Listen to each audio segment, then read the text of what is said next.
اهلا وسهلا بكم في فيديو جديد. اليوم راح نشوفكم فد شيء فريد من نوعه ومختلف عن باقي الفيديوهات.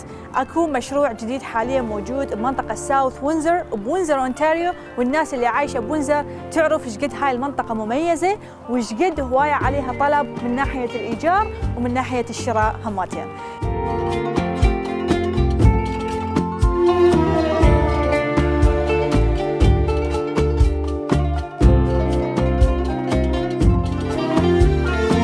فاليوم راح نشوفكم 5 بنايات، 4 من هذاك السايد وواحدة من هذا السايد اللي ورايا. طبعا هذني البنايات كليتهن حاليا يملكها هو دومينيون ماسك اللي هو عبر الشارع صاير بالركن مباشرة، وهذني ال5 بنايات بيهن 30 شقة حاليا جاهزة ومعروضة للإيجار، وكليتها متوفرة بأوقات متقاربة بين الشهر السادس اللي هو الشهر الجاي والشهر السابع هماتين. براند نيو، مبنيات بالجديد ما حد عايش بيهن سابقا، وكل بناية بيها 6 شقق، 3 طوابق و6 شقق. راح نشوفكم اياها من الداخل.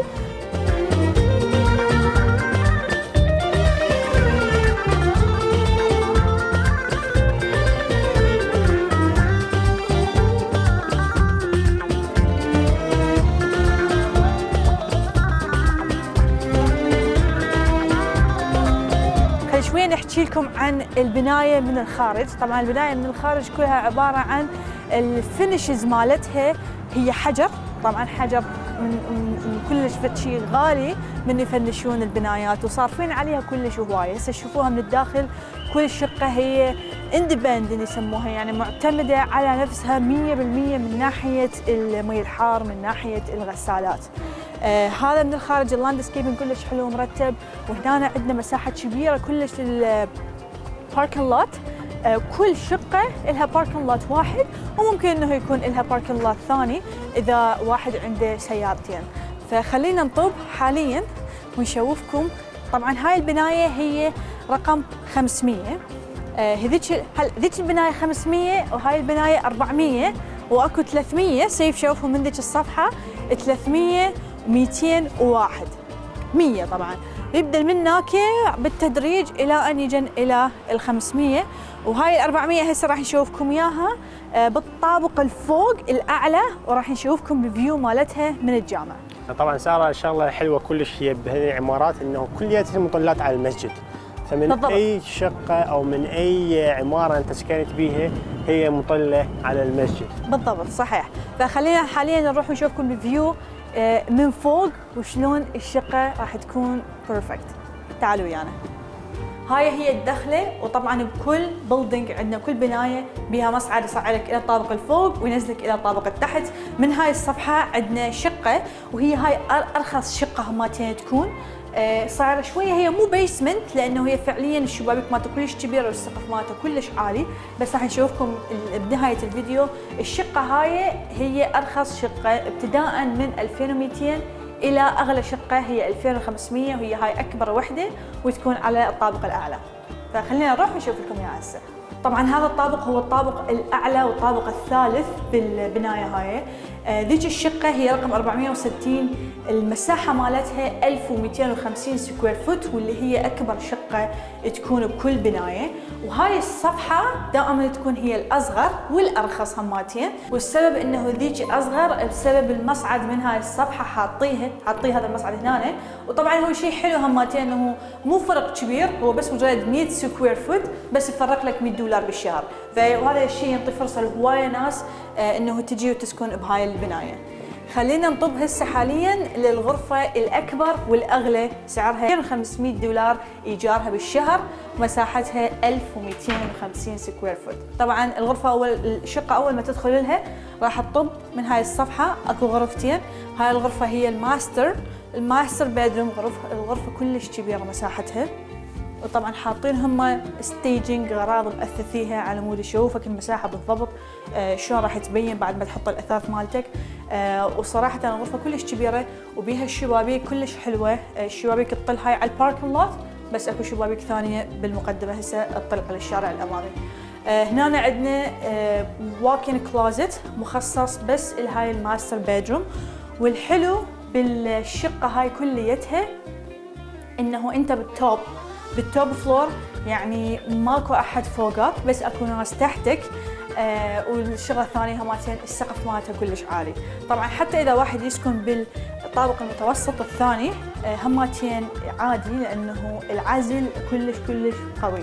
هنا مستخدمين اشياء مخصصه على مود ما حد يزعج الثاني من يعيشون بالشقق، وعزل كلش قوي. يعني هسه احنا بنوقف هنا واكو مثلا صوت كلش عالي بالشارع ما نسمع نهائيا، لانه الشبابيك هماتين بها عزل كلش قوي، وهاي الشغله كلش حلوه. هاي الصفحه هنا عندنا كلوزت بسيط، واحد اول ما يدخل يقدر يحط مالته الملابس او الجاكيت من هاي الصفحه، ومساحتها هماتين كلش حلوه. يعني صراحه يعني مساحه اكو كلش كبيره بهاي الشقه. هنا عندنا الحمام. طبعا هي هاي بيها حمام ونص، كل شقه بيهن كليتهم كل بنايات اكو بيهن حمام ونص. هنا الحمام ب2 سينكس، يعني حتى بمغسلتين اذا واحد بزي او خطار جاي او شيء ما يكون اكو ازدحام هنا بالحمام. صار الفرق بين هاي مثلا والشقه اللي اصغر منها ب 100 سكوير فوت انه يكون المغسله هنا تكون مغسله واحده بالضبط. مو مغسلتين، تكون مغسله واحده صحيح. هسه نشوف لكم اياها احنا هماتين، بس نكمل هاي. هي نوعا ما مو كلش صغيره، لانه هي فرق 100 سكوير فوت فقط، بس هم موزعيها المساحه ماخذين من كل جزء شويه، فشويه ضايع المساحه ضايعه ما تحسون بيها كلش. هنا عندنا ستاند اب شاور. طبعا الستاند اب شاور مالته الباب قزاز، والماتيريالز مالته والفينيشز كليتها مال حياطير صراحه كلش حلوه. واوفر يعني هم مسوين ماتشنج ويا الارضيات مال الحمام ومال الغرف وحتى الصبغ. يعني من تدخل بهاي الشقه كليتها احلى شيء بيها انه انت اول شخص راح تسكن بيها، فهذا الشيء كلش مميز. واحد يعيش بشيء نظيف مرتب كوزي، احنا نقوله مثل انه دافي ومريح. اكثر شيء صار يميز هاي الشقه هي قربها من المسجد. بالضبط. يعني اكثر الناس اللي تجي هنا اللي تشوفها تقول يعني حلمي اكون قريب على المسجد. صحيح. يعني هذا الحلم هسه حاليا صار ممكن، صار حقيقه. بالضبط. ففعليا هي مسافه مشي يمكن دقيقه واحده للمسجد. صحيح. وفعليا احنا الى هسه اجتنا شيء ايش قد، يعني هوايه ناس مهتمه. نسوي اوبن هاوسز عارضيها بهوايه اماكن حتى الناس تشوفها، واكو ناس فعليا سيف اجتي تاركه بيوتها ملك دي يعيشون بهاي الشقه بس لانه مقابل المسجد. ففعلا اكو ناس حلمها انه تسكن قريب على المسجد، حتى كل صلاه تصليها بالمسجد ويكون بس مجرد مسافه مشي. طبعا هاي هي الغرفه الثانيه ما حكينا عليها. هاي الغرفه الثانيه السقف مالتها هم عالي بس شويه مساحتها اصغر من الماستر بيدروم. وهنا عندنا الكلوزت مالتها، يعني هو مو واكن كلوزت بس صراحه كلش كبير، يعني مبدي منه الى منتهي الى نهايه الحائط، فمساحتها كلش كبيره. الارضيه مالتها حلوه، السيلينجز، الشبابيك هاي الشقه ما تنتهي من نسبه الشبابيك اللي موجوده بيها. من هاي الصفحه نبدي. عندنا هنا نص حمام، فانيتي وتوايلايت موجوده ورا الباب. هاي تكون فد شيء حلو لانه ممكن انه واحد يستخدمها للخطار، وذاك الحمام الكامل يكون مستخدم فقط للعائله، فد شيء حلو يعني مرتب. هاي الصفحه هماتين عندنا كل شقه كليتهن بيهن واشر ودراير، يعني عندك النشافه والغساله الخاصه مالتك بالشقه مالتك. وهذا الشيء طبعا ما نلقاه بكل البنايات، هواي بنايات منطبع عليها تلقى الغساله مشتركه، او ممكن حتى انه تدفع عليها $1 أو $2 يلا تشتغل.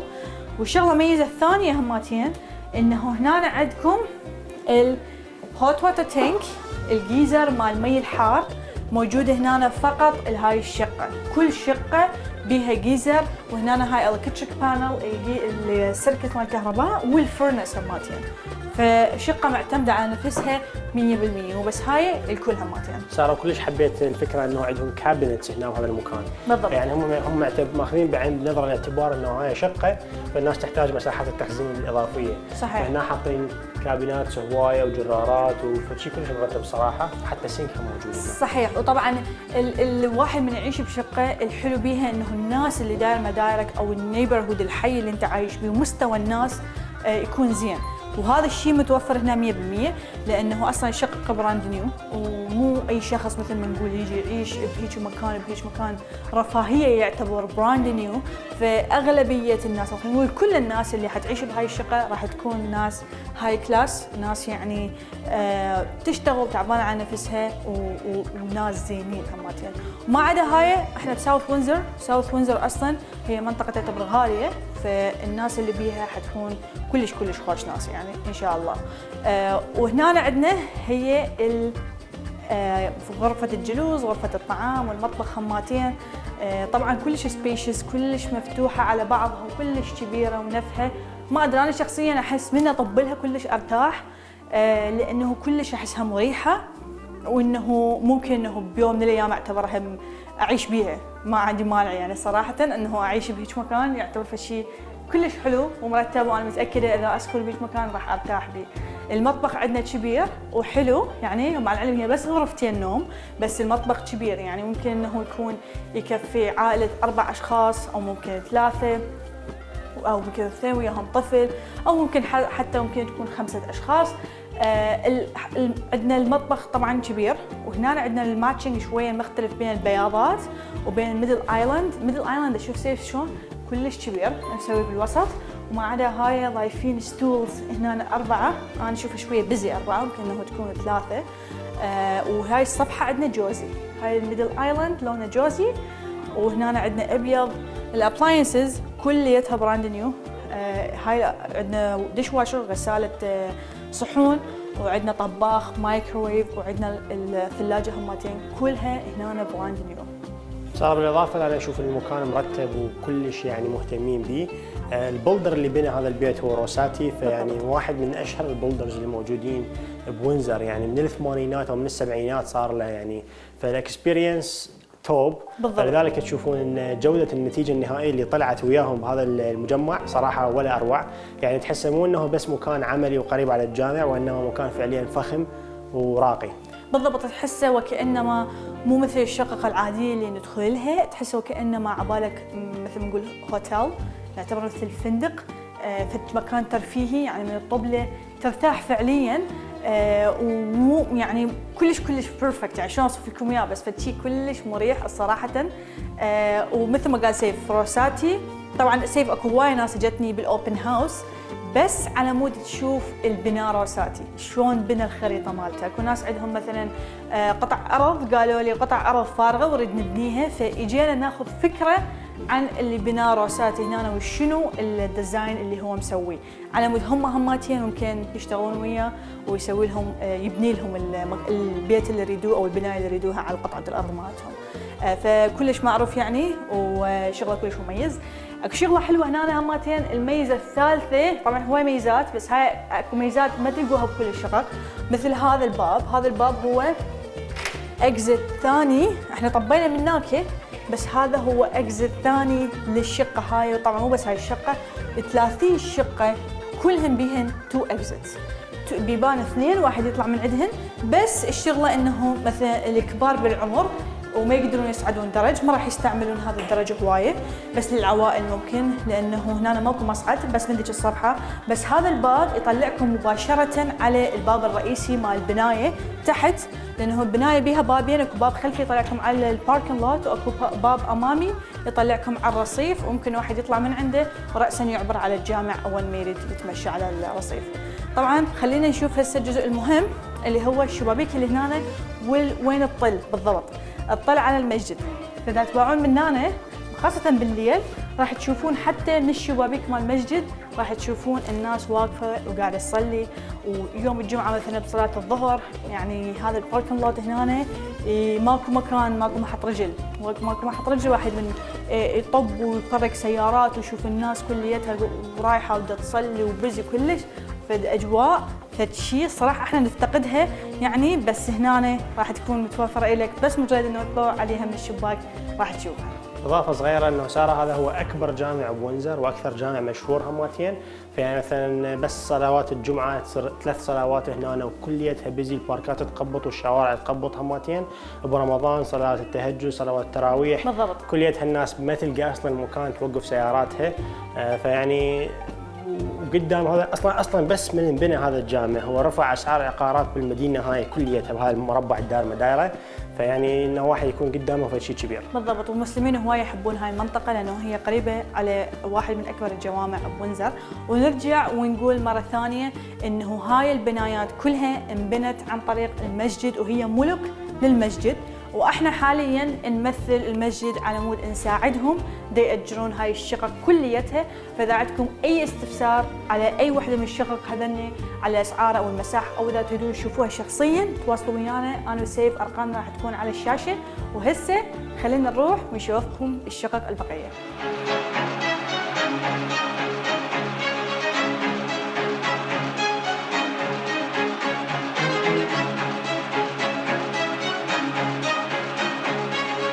هسه خلينا نروح ونشوفكم الشقه اللي اصغر بحوالي 100 سكوير فوت. نظره سريعه اللي هي تقريبا هو اللاي اوت نفسه، بس حتى تاخذون فكره عنه والاختلاف وين صاير. يعني هسه اول ما نفوت صار التخزين منا بينما شوي كان مختلف، واكثر اختلاف هو تقريبا بالحمام زائد الماستر بدروم. فخلينا نشوف هنا الحمام شلون صاير، شويه اصغر وبنفس الوقت عندكم فانيتي وحده مو اثنين. ذاك كان بي دبل سينك، وحده باثنين وحده ثانيه هنا هماتين، بينما هذا مجرد واحد. شويه كان اكو بمساحه اكبر هماتين هنا بين التواليت والشاور، شويه هذا يعني مساحه شويه صارت اصغر. بالاضافه لهذا عندنا هنا هماتين كان اذا تذكرون الماستر بدروم شويه كانت اكبر، وهماتين كان بيها واكن كلوزت، بينما هاي ماكو بيها واكن كلوزت. هاي صارت مجرد يعني كنتور عادي مثل الغرفه الثانيه، واللي هو بعد لا يزال هماتين واسع يعتبر بمجال هوايه، بس شويه اصغر، فلازم تصور تسووه يعني او يطلعوه بشكل معين. باقي الاشياء تقريبا صار نفسها، يعني عندكم هاي الغرفه الثانيه نفسها، بس خلينا ما نشوف لكم اياها. يعني انه فعليا هي مو ذاك الفرق الكبير يعني كشقه بصوره عامه، بس انت موفر $100 على انه تسكن بيها، ونفس الوقت الشبابيك هماتين كلها كبيره، والجامع اقدر اشوفها منها هماتين، فاستوى عندنا المنظر والفيو مال الجامع موجود. فما ناقصها اي شيء صراحه الشقه، ومكانها كلش حلو هماتين.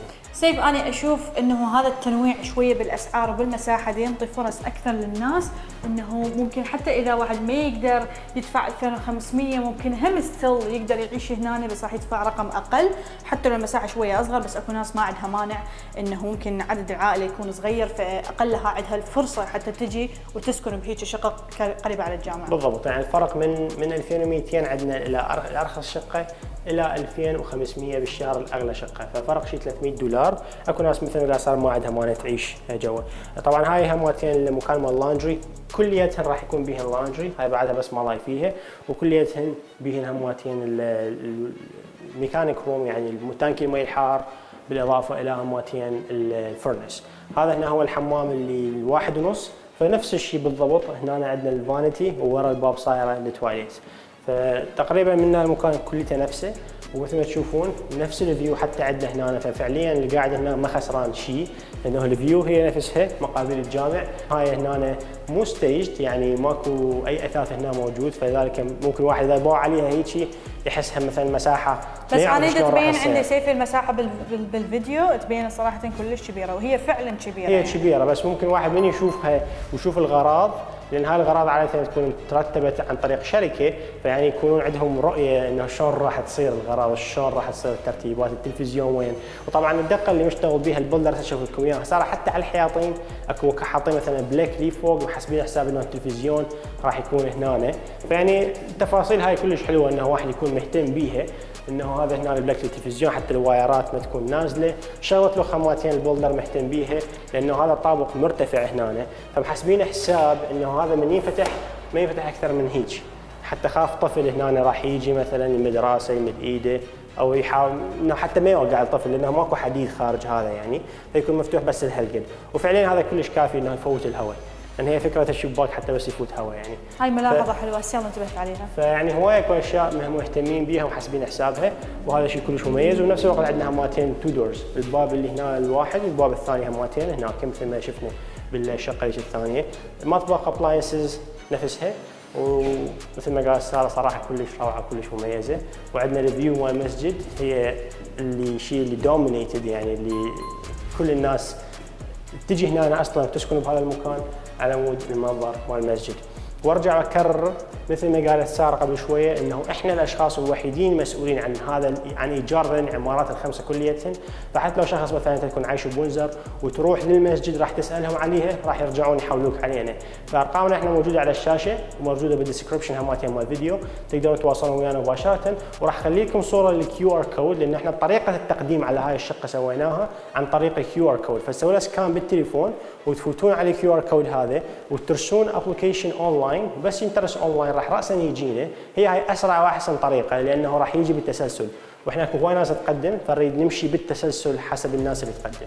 واذا عندهم اي سؤال وما عرفوا بالضبط شلون يدخلون على كيو ار كود يقدرون يتصلون بينا واحنا راح نعلمهم على الخطوات. بالضبط، بس هاي هي الطريقه الوحيده والطريقه الاسرع وحتى وصلنا الفايل ويكون فايلكم بالسرعه، يعني ما يكون انه مثلا انت ممكن مقدم بس احنا ما وصلنا وما ندري بيه، فهي الطريقه الافضل. وطبعا سيف الشقق هاي هماتين ما راح تبقى مده طويله، يعني هن 30 شقه وهسه اوريدي ما صار لنا اسبوع من عرضناهن وخمسه من عندهن تاجرن تقريبا، فهو بالضبط يعني فيرست كام فيرست سيرف، يعني اول شخص يجي هو راح ياخذ احسن شقه واحسن ليفل واكبر شيء. فاذا تريد تلحق لازم واحد يتواصل ويانا على السريع. بالضبط. العمارات البقيه كليتها نفس الستايل نفس اللاي اوت، فرق بسيط اكو بس بالمطبخ مثل ما شفتوا هنا عندنا ميكس لونين، اللون الابيض واللون الجوزي. العمارات الثلاثه البقيه المطبخ كليته لونه جوزي، فبس عندنا هاي العماره 400 عماره 500 المطبخ مالتها يكون ميكس يعني ابيض زائد جوزي، هذا فرق كلش حلو. هسه خلينا نروح ننزل نشوفكم الطابق الجوي اللي هي ارخص شقه موجوده بهذا العماره كليتها، حتى تاخذون فكره انه ليش هي ارخص وشنو هي هاي الارخص شقه، هل ممكن واحد يعيش بيها او لا.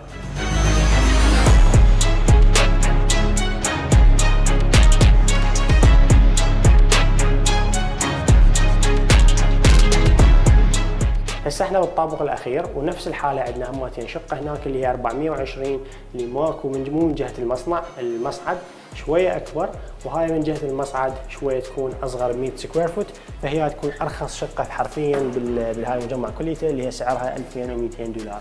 طبعا اكو فكره همتين ساره قالوا انه راح نضيفها اهل المسجد يعني ورا ما تخلص العماره كليتها والشغل بيها، انه راح يربطون الصوت مال الاذان اللي بالجامع يصير بالعماره، فاللي قاعد هنا فعليا ماكو داعي مثلا يظل يبوع التليفون مالته صار الاذان لو ما صار يقدر يسمع صوت الاذان مباشره. صراحه شغله كلش بيها كل الاشياء اللي خليك تعيش بالاجواء مال اجواء دينيه. هسه هنا نفس الشيء مثل ما قلنا عندنا الحمام شويه اصغر بفينيتي وحده يعني مو اثنين مو دبل سينك، والمساحه الباقيه وتقريبا فينيشز تقريبا نفس الشيء. يعني هذا هو مكان همتين ستورج مساحه تخزين تقريبا تشبه اللي عندنا فوق، وهاي هي تكون الماستر بدروم. طبعا صار صحيح اللي تشوفوا احنا قلنا اصغر وانصر وحده هي هاي، بس الحلو بيها انه هي مو بيسمنت، يعني هي مو كلها جوا القاع، هي نصها تقريبا لهنا هو هذا جوا القاع وهذا الباقي كليته فوق القاع، وارتفاع السقف كلش عالي فحتى ما يحس نفسه انه عايش يعني بشقه ناصيه. هي مو اصغر وحده بس هي نفس حجم اللي شفناها فوق اللي على السايد الاخ، مو الغرفه مو الشقه المؤثثه اللخه، بس هي هاي فرقها انه السقف مالته شويه انصى وهي بيسمنت، ولذلك يعني ولا هي نفس مساحه الفوق الصغيره. مساحه هي نفسها من نقول اصغر وحده نقارنها باللي قدامها، يعني ذيك هي اكبر وحده وهاي هي اصغر وحده، فعلى مدار الطوابق الثلاثه الصفحه ذيك هي اكبر وهاي الصفحه هي الاصغر. مساحه الشباك مثل ما تشوفوها كلش كبيره، وكميه اللايت اللي قاعده تفوت هماتين صراحه يعني جيده جدا. هنا عندنا البلايندز، طبعا اذا تشوفون هنا حاطين البلايندز من ذني السميكات كلش، لانه هنا ممكن انه يكون مثلا شخص يتمشى شيء فعمل برايفسي اكثر، حاطين هاي البلايندز، وهاي البلايندز البردات كليتها راح تجي ويا الشقه، فما تحتاج تشتري اي شيء من تسكن هنا، تجي تبرسد اغراضكم وتسكنون وكل شيء يكون جاهز 100%. هنا عندنا الغرفه الثانيه شوي اصغر من الماستر بدروم، بس هماتين غرفه مساحتها جيده جدا، الاضاءه اللي حاطيها صراحه حلوه ومميزه. طبعا المكونات هاي مال ساره مال فاير بكل غرفه وبكل مكان حاطين حساسات مال حريق وهاي الشغلات، تشوف انه البلدر مهتم بهاي الامور كليتها. مساحه الشباك هماتين كبيره، كميه الاضاءه صراحه كلش جيده. اصلا صراحه حتى من هنا اقدر اشوف الجامع، يعني مبين المسجد من هنا. اي صحيح، هو من كليتهن انا دا اشوف انه حتى اذا ما تكون بالضبط قدام الجامع فهم تقدر تلمح الزاويه مالته. صحيح. هسه هنا خلينا نفوت ونكمل باقي الاشياء مثل ما قلنا نفسها. هنا عندنا الحمام والفانيتي، حمام طبعا واحد هو وفانيتي هماتين. هنا عندنا الغسالات وهاي الغرفه الثانيه هماتين مال التانكي المي الحار والفرنس، غسالات راح تنضاف بعدين. وهنا الفود والمطبخ تقريبا نفس الشيء، نفس المساحه، فعليا هي نفس المساحه يعني. المطبخ نفسه، الفنشز نفسه، كل شيء نفسه هو. الفرق الوحيد اللي ردنا نشوف لكم اياه احنا هو الفرق بمساحه الشبابيك شلون صايره، شلون انت تشوف المسجد من فوق وشلون تكون من جوا. يعني صحيح هي ارخص وحده وتكون انصى طابق، بس لا تزال هي جيده جدا من ناحيه جوده البناء ومن ناحيه حتى الفيو يعني اللي عندك هنا هماتين. الفيو للمسجد صراحه ولا اروع، تقدر تشوف كل شيء من هنا. وكميه الاضاءه هماتين يعني هسه تقريبا الساعه 4 العصر، بس البيت منور الصراحه يعني الاضاءه تفوت من كل الشبابيك يعني، فمساحته جيده جدا. مثل ما قلنا شبابيك بوب هماتين موجوده بارتين، فيعني ايدنتيكال هن يعني بالضبط، واحده تشبه الثانيه. والخمس عمارات البقيه هماتين كلهن نفس اللاي اوت وكلهن نفس الشيء. فهي هاي فرصه. حاليا احنا عندنا مثل ما قال صار 30 شقه، مو كلهن جاهزات، اكو بيهن راح يجهز لنا بجون واكو راح يجهز لنا بجولاي، فخلال الشهرين الجايه راح يكونوا 100% جاهزات. فحاليا لحد الان تقريبا حوالي اسبوع من اعلنا على هاي البروجكت، هذا المشروع انه جهز وخلص، لحد الان 5 تاجرن، وعندنا هوايه اكو ابلكيشنز بدنا نشتغل عليها ويا ناس هماتين. فاذا انتم مهتمين سووا الابلكيشنز بسرعه. حبينا نسوي هذا الفيديو حتى نعطي فرصه للمتابعين مالتنا انه هم هماتين يكونوا جزء من هذا المكان، واللي يحب يسكن به يقدر هماتين يجي ويسكن بهذا المكان. فتواصلوا ويانا يا بالتليفون، بس الاسرع هي طريقه هي الرنتل ابلكيشن. بس اذا ما قدرتوا عندكم اي مشكله في القاصه تقدرون تفوتون علينا وتخابرونا واحنا نسهل لكم الموضوع. فهذا اللي عندنا في هذا الفيديو. اذا تحبون تشوفوا فيديوهات اكثر مثل هاي تقدرون تضغطون على الرابط هنا، ونشوفكم الفيديو الجاي ان شاء الله. مع السلامه.